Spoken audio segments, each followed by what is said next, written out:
નમસ્કાર મિત્રો, આપ જોઈ રહ્યા છો 4K ગુજરાતી। તો જોઈ લઈએ દેશ દુનિયાના તાજા મોટા સમાચાર, એ પણ સૌથી પહેલા। દેશના 372 જિલ્લામાં ચોમાસું સામાન્ય કરતા નબળું, ખેતી પર મોટું સંકટ, 20 જુલાઈ પછી રાહતની આશા। અરુણાચલ પ્રદેશ, આસામ, બિહાર સહિત 16 રાજ્યોમાં ભારે વરસાદનું એલર્ટ આપવામાં આવ્યું। બટાકા આદુ મોંઘા થયા તો સોના ચાંદીના દાગીના સસ્તા થયા। જૂનમાં મોંઘવારી વધી 4.38% પર પહોંચી, આરબીઆઈના ટાર્ગેટને પાર। ચીજ વસ્તુઓના ભાવમાં વધારો। વીમા કંપનીના મોટા ખેલનો પર્દાફાશ, પોલિસીમાં ના હોય તેવી કલમ બતાવી ખેડૂતનો દાવો ફગાવ્યો, કોર્ટે 4 લાખ ચૂકવવાનો કર્યો હુકમ। પાટણમાં વ્યાજના 5000 રૂપિયાની ઉઘરાણીમાં મહિલાને જીવતી સળગાવી, સારવાર દરમિયાન મોત। ત્યારબાદ મિત્રો, અમદાવાદની રથયાત્રામાં પરંપરા અને ભાઈચારો જોવા મળ્યો। મુસ્લિમ સમાજે જગન્નાથ મંદિરના મહંતને 27મી વખત ભેટ કર્યો ચાંદીનો રથ। ફરી એકવાર શાકભાજી, દાળ બધું જ મોંઘું। જૂન મહિનામાં રિટેલ મોંઘવારી વધીને 4.38% પર પહોંચી, જ્યારે લોન પણ મોંઘી થવાના એંધાણ। રાજ્યના જાણીતા હવામાન નિષ્ણાત અંબાલાલ પટેલે હવામાનની આગાહી બંધ કરવાની જાહેરાત બાદ સર્જાયેલો વિવાદ વચ્ચે હવે મોટો યુ-ટર્ન લીધો છે। એબીપી અસ્મિતા સાથેની ખાસ વાતચીતમાં અંબાલાલ પટેલે સ્પષ્ટ કર્યું છે કે કાયદાકીય નિષ્ણાતો અભિપ્રાય મેળવ્યા બાદ હવે તેઓ ફરી હવામાનની આગાહી કરશે। તેમણે જણાવ્યું છે કે ખેડૂતો અને સામાન્ય લોકોને હિતને ધ્યાનમાં રાખીને તેઓ અગાઉની જેમ આગાહી આપતા રહેશે। એલપીજી ગેસના ગ્રાહકો માટે મોટા સમાચાર, બજારમાં 10 કિલોનું હલકું અને ટ્રાન્સપરન્ટ ગેસ સિલિન્ડર આવવાના સંકેત। પેટ્રોલ ડીઝલના ભાવ ફરી વધશે, એક્સપર્ટની ચેતવણી, ક્રૂડ ઓઇલ $150 સુધી જઈ શકે છે। ઈરાન અમેરિકા યુદ્ધના કારણે કિંમતોમાં વધારો જોવા મળશે। ઓનલાઈન શોપિંગ બંધ કરો, સ્થાનિકો પાસેથી ખરીદો। સુરતમાં ખાડીપુરના કારણે નાના વેપારીઓ, શ્રમિકો પાયમાલ, ધંધા રોજગારને બેઠા કરવા અનોખી પહેલ શરૂ। ત્યારબાદ મિત્રો, વધતા અકસ્માતને લઈને રાજ્ય શાળા સંચાલક મહામંડળ ટ્રસ્ટનો નિર્ણય, સ્કૂલમાં વિદ્યાર્થી વાહન લઈને આવે તો વાલીની લિખિત અરજી અને ડ્રાઇવિંગ લાયસન્સની નકલ જમા કરાવી। પુલ નહીં બને તો 2027 વિશ્વાવદરવાળી થશે। વથીલી નાવડામાં પુલ ધોવાતા 58 ખેડૂતોની વાવણી અટકી, ગ્રામજનોએ ચૂંટણી બહિષ્કાર અને ઉગ્ર આંદોલનની ચીમકી આપી, કહ્યું 2027માં અરવિંદભાઈ ક્યાંય ગોત્યા ને જડે। અયોધ્યા રામ મંદિરમાં સીઈઓની ભરતી, 50 થી 70 વર્ષના લોકો કરી શકશે અરજી। હિન્દી અંગ્રેજીનું જ્ઞાન હોવું જરૂરી, 18 જુલાઈ સુધી અરજી કરી શકાશે। ત્યારબાદ મિત્રો, બનાસકાંઠાના બાબરના જૂનાગઢની એમ્બ્યુલન્સ અને કાર વચ્ચે ભયાનક ટક્કર, બંને ચાલકનું મોત।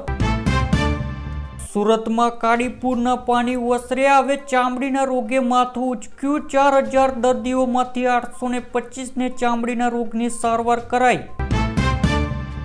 અમદાવાદમાં આજથી શરૂ થયો આરટીઓનો high tech AI driving test, track જો ભૂલ કરી તો કોમ્પ્યુટર જ કરશે નાપાસ। પંચમહાલમાં ચાંદીપુરા વાયરસનો આતંક, 3 બાળકોના મોતથી ફફડાટ, 13 શંકાસ્પદ કેસ સામે આવતા 24 ગામોના સર્વેલન્સ શરૂ। રામ મંદિર દાન ચોરી મામલે સુપ્રીમ કોર્ટનો ટ્રસ્ટને ફટકારી નોટિસ, યુપી સરકાર પાસે માગ્યો એસઆઈટી રિપોર્ટ। હવેથી શિક્ષકો ક્લાસમાં બાળકોને અપમાનિત ન કરી શકે, કારણ કે હવે સમય બદલાઈ ગયો। વિદ્યાર્થીની આત્મહત્યાના કેસમાં સુપ્રીમ કોર્ટની ટકોર। ત્યારબાદ મિત્રો, ડુંગળી ટામેટાના ભાવ વધ્યા, જૂન મહિનામાં વેજ થાળી 5% મોંઘી, નોનવેજ થાળીની કિંમતોમાં પણ વધારો। હવામાનની અસરથી કઠોળના ભાવ પણ વધશે। પાકિસ્તાનમાં પેટ્રોલ 13.18 રૂપિયા અને ડીઝલ 13.80 રૂપિયા મોંઘું, પેટ્રોલ 310.71 અને હાઈસ્પીડ ડીઝલ 323.30 રૂપિયા પ્રતિ લીટર મળી રહ્યું છે, જ્યારે નવી કિંમતો 11 જુલાઈથી લાગુ થઈ। અરુણાચલ પ્રદેશમાં ભારે વરસાદ બાદ ભયાનક પૂર, 1 લાખ લોકો પ્રભાવિત, ઘર રસ્તા ડૂબ્યા. ભૂસ્ખલનને કારણે રસ્તાઓ બંધ થયા છે. અત્યાર સુધીમાં 7 લોકોના મોત થયા છે અને 29 ઘાયલ થયા છે. 26 જિલ્લાના 425 ગામોના 97,182 લોકો પ્રભાવિત થયા છે. કૃષિ, જાહેર સંપત્તિને મોટું નુકસાન થયું છે. રસ્તા પર ચાલતી ઈ-રિક્ષા બંધ કરી દેતી ચાઇનીઝ એપ વિરુદ્ધ સરકારની કાર્યવાહી, ગૂગલ અને એપલને અપાયો આદેશ. એપલની મોટી જાહેરાત, હવે યુઝરને ઓનલાઈન છેતરપિંડીનો શિકાર થઈ રહ્યા છે કે નહીં તે પણ ઓળખી લેશે નવું iOS 27. તમારી પરવાનગી વિના નહીં બને AI તસવીર, ભારે વિરોધ બાદ મેટાએ બંધ કર્યો વિવાદાસ્પદ ટૂલ. મુંબઈમાં બેંક ધિરાણમાં 27 જૂનના પખવાડિયામાં વાર્ષિક 18.60% વૃદ્ધિ નોંધાઈ છે, જે 2 વર્ષની ઊંચી સપાટી છે. RBIના ડેટા મુજબ કોમર્શિયલ બેંકોએ 7 ટ્રિલિયન રૂપિયાની થાપણી ઊભી કરી, પરંતુ ધિરાણની સરખામણીમાં થાપણી વૃદ્ધિ 13.29% રહી. છેલ્લા 29 વર્ષમાં ત્રીજી વખત આટલી મોટી થાપણી ઊભી થઈ. ગિરનાર પર સિંહના હુમલામાં બાળકનું મોત બાદ સરકાર એક્શનમાં આવી. યાત્રાળુઓને સુરક્ષા માટે 5 મોટા અને કડક નિર્ણયો લેવાયા. ગિરનાર પર સિટી માર્ગ સાયલન્સ ઝોન બનશે. કાયમી ચેકપોસ્ટ, થર્મલ ડ્રોનથી સર્વેલન્સ અને 25 ટ્રેકર તૈનાત કરાશે. ત્યારબાદ મિત્રો, ટોપ 10 કંપનીઓમાંથી 4ની વેલ્યુ 3,000 કરોડ વધી. HDFC બેંક ટોપ ગેનર, વેલ્યુ 35,808 કરોડથી વધી. રિલાયન્સ એરટેલનું માર્કેટ કેપ પણ વધ્યું. ત્યારબાદ મિત્રો, કપાસ વાવતા ખેડૂતોને હેક્ટર દીઠ 14,000 સુધીની સહાય મળશે. આ બે આધુનિક ખેતી પદ્ધતિ અપનાવતા ગુજરાતના 21 જિલ્લાના ખેડૂતોને લાભ મળશે. દેશમાં કપાસનું ઉત્પાદન વધારવા, આયાત પરની નિર્ભરતા ઘટાડવા અને ખેડૂતોની આવકમાં વધારો કરવા માટે કેન્દ્ર સરકાર વર્ષ 2026-27 થી 2030-31 સુધીના સમયગાળા માટે.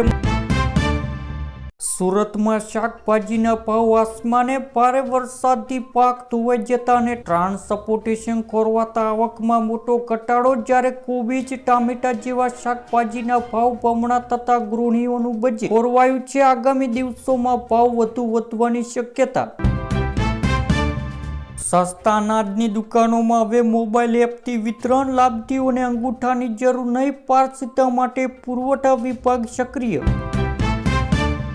બનાસકાંઠામાં 29,000થી વધુ બાળકોના શાળા પ્રવેશ. CM Bhupendra Patel back to school mission અંતર્ગત વિદ્યાર્થીઓ સાથે સંવાદ કર્યો. જીવનમાં ઉચ્ચ લક્ષ્યો પ્રાપ્ત કરવા પ્રોત્સાહિત કર્યા.